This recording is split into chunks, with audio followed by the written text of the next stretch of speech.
여러분 제일 눈에 띄는 장면이 어떤 장면이냐면 믿음으로 건넜다라는 장면입니다. 믿음으로 건넜다. 여러분 오늘 이 새벽 이 시간 제가 믿음으로 선포하게 합니다. 여러분 여러분의 가정과 여러분의 삶과 또 건강 가운데 있는 문제를 믿음으로 건너시기를 주의 이름으로 축원하겠습니다. 자, 오늘 믿음으로 건너는 사람들이 몇 명이냐면 약 한 200만 명에서 한 300만 명 정도, 학자마다 조금씩 다르긴 하지만 잡족들까지 또 아이들까지 나중에는요 이들의 인원이 거의 한 400에서 500까지도 된다라고 이야기할 정도입니다. 자, 대략 따져도 인천시 인구보다 훨씬 많은 거예요. 서울시 인구의 약 3분의 1에서 2분의 1 정도가 된다는 겁니다. 이 은평구 전체 인원이 몇 명인지 아시죠? 약 50만 명 정도 됩니다. 은평구 전체가 50만 명인데, 그런데 약 500만 명의 사람들이 홍해를 건넜다. 이건 뭐 말할 필요가 없는 놀랍고 위대한 사건이라는 겁니다. 여러분 저는 늘 꿈을 꿉니다. 어떤 꿈이냐면 하나님이 우리의 문제를 바꿀 것이라는 믿음입니다. 여러분 막 꿈을 꿔요. 얼마 전에 어떤 분이 그러시더라고요. 이 꿈을 꾸고 이제 꿈에 대한 얘기를 해주시는 거예요. 여러분 꿈에 대한 이야기를 할 때 우리가 두 가지를 이야기합니다. 한 가지는 뭐냐면 꿈이라는 것은 이제 우리 가운데 하나님께서 주시는 그런 계시일 수도 있다는 겁니다.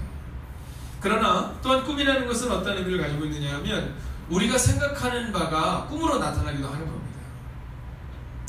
예전에 유대에 위대한 랍비가 있었습니다. 위대한 랍비에게 이제 한 제자가 와서 물었어요. 선생님, 혹시 선생님이 위대한 랍비신데 제 꿈을 맞출 수 있습니까? 이렇게 얘기해요. 그랬더니 이 랍비가 뭐라냐면 그래, 내가 네 꿈을 맞춰주마. 오늘 너는 전쟁에 나가서 용맹하게 싸우다가 전사하는 꿈을 꿀 것이다. 이렇게 얘기합니다. 이 제자가 하루 종일 꿈을 꾸는 거예요. 하루 종일 꿈에 대한 생각을 하는 거예요. 내가 꿈꾸다가 죽겠구나, 뭐 이런 생각을 하는 겁니다. 근데 다음날 그 제자가 오더니 이 스승에게 이렇게 얘기하는 겁니다. 스승님, 어제 정말로 제가 그 꿈을 꿨습니다. 전쟁에 나가서 죽는 꿈을 꿨습니다. 아니 당신은 어떻게 그런 예지력이 있습니까? 라고 물을 때 그 스승이 이렇게 말했다는 겁니다. 꿈이라는 것은 우리가 생각하는 것이 나타나는 것이다. 네가 어제 하루 종일 그 꿈을 생각하기 때문에 네가 꿈을 꾼 거다, 이런 얘기를 해요. 근데 또 어떤 이들은 꿈에 대해서 뭐라고 말하면 꿈은 바라는 것들의 실상이다, 이렇게 얘기해요. 꿈은 닮아간다, 이렇게 얘기합니다. 여러분 저는 매일마다 꿈을 꿔요. 어떤 꿈이냐면 60만 명의 이스라엘 백성들의 그 어른들이 앞장서서 건너갈 때 여러분 200만 300만 명의 그 자녀들과 그리고 가족들이 믿음으로 그 홍해를 건넌 것처럼 여러분의 가정 가운데 있는 문제들을 우리는 모두 함께, 목사는 되고 장로는 되고가 아니라 우리 모두가 함께 그 홍해를 건너게 될 줄로 믿습니다. 근데 재밌는 장면은 뭐냐면 이스라엘 백성들은 그렇게 건너는데 애국 군대는 빠져 죽었다는 겁니다. 자, 사실 생각하면 이스라엘 백성들은 노예였기 때문에 힘이 없었고 애국 군대는 군대였기 때문에 힘이 있었습니다. 그래서 애국 군대는 건널 수 있어도 이스라엘은 못 건넌다, 이렇게 말해야 되는데, 즐겁고 행복한 사실은 뭐냐 하면 오늘 이스라엘 백성들은 믿음으로 홍해를 건넜다라고 기록하고 애국 군대는 물에 빠져 죽었다라는 겁니다. 그리고 많은 사람들은 이 현상에 주목하죠. 어떤 현상, 어떤 문제가 어떻게 나타나느냐에 주목합니다. 그러나 성경은 현상이 아니라 그 내면을 중시 여기고 있다는 겁니다. 즉 원인과 결과. 자, 우리는 늘 결과에 주목하고 있지만 성경은 결과가 아니라 이 결과가 일어난 원인이 어디에 있느냐를 주목해야 한다는 겁니다. 자, 우리 신앙생활이 다 똑같아 보이지만 결과는 완전히 다른데, 사람들은 그 결과만을 봐. 야, 저 장로님은 어떻게 저렇게 복을 받았을까? 야, 저 권사님은 어떻게 저렇게 복을 받았을까? 결과에 주목하지만 성경은 결과는 원인에 따라온다는 겁니다. 그러면 오늘 이스라엘 백성들은 어떠한 원인을 가지고 이 홍해를 건넜다는 것일까요? 첫째는 말씀을 들었다라는 겁니다. 말씀을 들었다. 사랑하시는 여러분, 말씀을 들으면 우리의 인생이 달라집니다. 얼마 전에 어떤 분을 제가 뵀어요. 그런데 그분이 그런 얘기를 하시는 거예요. 그 가족이 처음 이 신앙을 갖게 된 이야기를 해주시는 겁니다.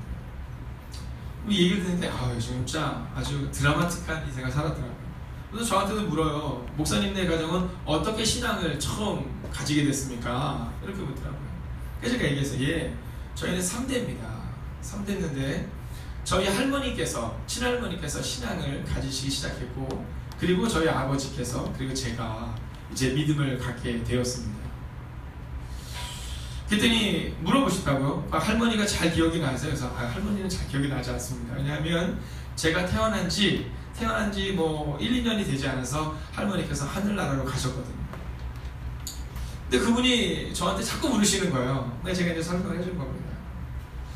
저희 친할머니는요, 이 아들을 그 당시에 여러분 아는 것처럼 이 베트남 전쟁에 보냈었어요. 얼마나 이분이 이 종교성이 강하신 분인지요. 매 새벽마다 하루도 빼놓지 않고 여름이고 겨울이고 가서 이거 해보셨죠? 네, 그러니까 보시긴 하셨죠. 여러분 안 하셨지만, 네, 가면은 가장 깨끗한 물을 떠다가 이 성황당 앞에 서서 이거 하는 겁니다. 네, 매일. 근데 이분에게 복음이 들어온 거예요. 어느 날 동네에 교회가 들어왔는데, 목사님이 오셔서 복음을 전했는데, 이 할머니가 복음을 듣고 완전히 회심한 거예요. 그래서 매일 이거 하러 가시잖아요. 새벽마다. 근데 이걸 하러 간 게 아니라 이제 교회로 가시기 시작한 겁니다. 근데 할머니가 글을 못 읽으셨어요. 전혀 글을 못 읽으셔서 딱 평생에 외우는 찬송이 딱 하나라 듯합니다. 그 찬송가 지금은 370장인데 주 안에 있는 나에게라는 거예요. 과부셨거든요. 혼자셨어요. 일찍 과부가 되셔서 자녀들 저기 전쟁통에 보내고 뭐 기대할 게 없는 겁니다. 근데 가서 하나님의 말씀을 듣고 이분이 뭐라고 얘기했냐면, 지금부터 47년 전 일입니다. 47년 전에 이분이 말씀을 듣고 선포한 거예요. 뭐라고 선포했냐면, 우리 자녀들은 다 잘 될 거다. 근데 그때 하여간 오늘 박용장이 아직 이제 미국에서 안 오셔서 오늘 오시는데, 그 동네에서 제일 가난한 동네가 박용장 동네 가정입니다. 오직하면 사람들이 저희 어머님이 글리 결혼하실 때 다 욕했대요. 저 미쳤다. 아니 갈 집이 그렇게 없어서 저 가난하고 저 찢어지게 가난하고 볼 것도 없는 집으로 갔느냐고 그랬는데, 그때 할머님이 그렇게 선포하신 거예요. 야, 목사님이 말씀하시더라. 말씀대로 기도하면, 글씨도 모르시는 분이지만 말씀대로 기도 하나님이 응답하신다고. 그리고 그렇게 선포하셨거든요. 그리고 제가 태어난 거예요. 근데 제가 태어났을 때 다 그랬대요. 사람들이 얘는 뭐가 될까 뭐 그러잖아요. 장군 되면 좋겠다 뭐 이러는데, 할머니가 그러셨대요. 얘는 목사 될 거라고. 니네 이 다음에 요셉 앞에 그런 것처럼 니네 다 우리 박 목사 잘 모셔드리자고 그랬다고요. 이게 47년 전 일이에요. 여러분 생각해 보십시오. 과부입니다. 가진 것도 없습니다. 명예도 없습니다. 먹을 게 없어서 동네에서 가장 가난한, 찢어지게 가난한 동네였습니다. 그런데요, 말씀에 순종하고 그 말씀을 선포하니까 정말 그 말씀대로 응답되더라는 거예요. 그런데 애국 군대는 어땠습니까? 애국 군대에게는 분명히 홍해로 들어가지 말라라고 말하거든요. 너희가 이스라엘을 따르지 말라라고 말했는데, 애국 군대는 하나님의 말씀을 순종하지 않고 홍해를 따라 들어가요. 누구를 의지해서? 자기를 의지해서. 그래서 망했다라는 것입니다. 여러분, 순종과 불순종의 차이는 이렇게 큰 겁니다.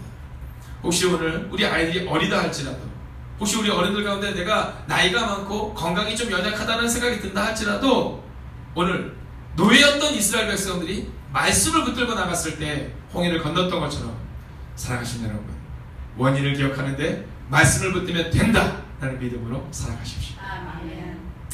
두 번째는 하나님을 신뢰했다는 겁니다. 하나님을 신뢰했다.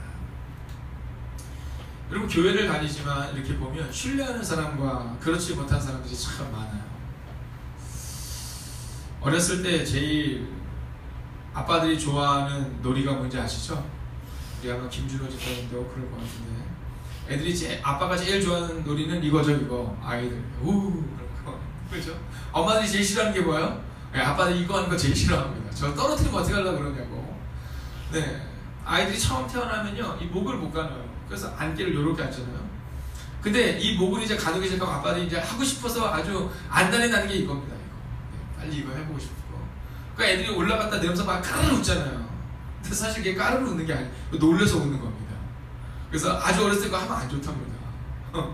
네, 그래서 제가 의사한테 물어봤더니 그러더라고요. 안 좋긴 한데 뭐 그것 때문에 뭐 큰 문제는 발생하지 않습니다. 뭐 안 하면 좋지만. 근데 그러니까 아빠들의 로망이 이거예요. 이거. 자, 근데 또 크면서 로망이 뭔지 아세요? 네, 아이들이 아빠한테 뛰어오르는 게 로망입니다. 애들이 막 침대에서 자다가 아빠가 딱 들어갔을 때 아빠가 웃어 딱 뛰어오를 때. 어저께 저희 집에서 이제 저희 아내가 그 싱크대를 위에를 이렇게 정리를 하고 있는 겁니다. 이렇게 정리하는데 의자에 위에서 이렇게 정리를 하더라고요. 그래서 막 위태위태해 보이잖아요. 그래서 제가 뭐라 그랬을 것 같습니까, 여러분? 내가 해줄게, 혹은 내가 밑에서 받쳐줄게. 그때 뭐라 그랬는지 아세요? 아예 괜찮대요. 괜찮대요. 이래서 사랑을 못 받는 겁니다. 네, 네, 붙잡아 주세요. 그러면 우리 딸 같으면 아빠가 해줘요. 막 그러니까 막 슈퍼맨이 되는 겁니다. 이번 주에 예담이 보니까 뭘 막 부는 거예요. 막 푹푹 불다가 안 돼요. 엄마한테 엄마 이거 불어줘 그래요. 그랬더니 엄마가 엄마도 못 불어. 포기하지 않았어. 아빠. 근데 아빠 밥 먹다가 막 이게 부는 거예요. 여러분 왜 아이들이 부모가 좋으냐면 우리 아빠가 슈퍼맨이라는 마음을 갖기 때문에 좋은 겁니다. 그래서 의자에 내려올 때 제가 이렇게 딱 들으려더니 이거 허리 다쳐요. 아니 지 몸무게가 얼마나 되면 허리를 다치겠어요. 저희 딸은요 오면은 아빠한테 안겨요. 네, 오면은 뭐 아빠가 허리가 아픈 거 상관없습니다. 막 달려와서 안기거든요. 어렸을 때 그랬어요. 침대 위에서 아빠한테 확 뛰어들 때 딱 안아줄 때 그때 그 아빠로서의 그 마음이 얼마나 좋은지 모릅니다. 여러분 하나님을 신뢰하는 게 이런 겁니다. 종종 하나님이 너무 슬프실 것 같아요. 아니 우리가 하나님 앞에 뭘 달라는데요 뭐라고 달래냐면 옆집 아저씨한테 달리듯이 달리는 거예요. 이거 뭐 제가 하나님 이러면 기분 나쁠 것 같아요. 아니 하물며 불교에 다니는 사람들도 유교에 다니는 사람들도 도교에 다니는 사람들도 점치는 사람들도 점집에서 점칠 때 어떻게 하는지 아시죠? 무릎 딱 꿇고 듣습니다. 네, 점자이가 딱 얘기해 줄 걸 믿고 하는 거예요. 아니 그런데 하물며 하나님 앞에 서는데요 하나님 앞에 서서 기도하는데 지금 어렵다고 안 될 것처럼 이것이 이루어지지 않을 것처럼 하나님은 속상하실 거라는 거예요. 여러분 홍해를 건넌다는 것은 뭐냐 하면 홍해물이 확 덮치면 다 죽을 수도 있는 건데도 불구하고 이스라엘 백성들은 믿음으로 홍해를 건넜다는 거예요. 여러분 믿음으로 홍해를 건너시기를 주의 이름으로 축원하겠습니다. 그럼 애국 군대는 왜 빠져 죽었습니까? 애국 군대는요 믿음으로 건넌 게 아니에요. 애국 군대는 하나님을 믿고 건넌 게 아니라 이스라엘 백성들 꽁무니를 보면서 따라간 겁니다. 여러분 신앙에는 이렇게 두 가지가 있는 겁니다. 하나님을 바라보는 신앙과 사람들을 바라보는 신앙. 애국 군대는 이스라엘 백성들 꽁무니를 바라보면서 따라 들어가다가 망한 거고요. 이스라엘 백성들은 하나님을 바라봄으로 홍해를 건넜다라는 것입니다. 여러분 성경을 어렵게 생각하지 마십시오. 예수님은요 하늘에 나는 새를 보라 이렇게 얘기하세요. 근데 예수님이 신학적인 얘기하지 않습니다. 하늘을 나는 새를 보라. 이 새도 하나님이 먹이시는데 야 너희를 먹이지 않겠냐 이렇게 말씀하세요. 오늘 이 성경에 보면 단순하게 명료하게 얘기해요. 하나님을 믿고 하나님을 신뢰하고 하나님의 말씀을 따르는 그리고의 인생이 되면 되는데 하나님의 말씀 믿지 않는 그러나의 인생이 되면 너희도 다 물에 빠져 죽을 수밖에 없는 인생이다라고 말하고 있다는 겁니다. 사랑하시는 여러분 이제 믿음으로 선포합니다. 오늘 하루를 살아가실 때 하나님이 나와 함께 하셔서 나는 분명히 문제를 해결할 것이라는 믿음으로 오늘을 살아가시기를 사람이 아니라 하나님을 바라봄으로 이겨내시기를 현상이 아니라 말씀을 붙들고 살아가시기를 주의 이름으로 축원하겠습니다. 기도하겠습니다.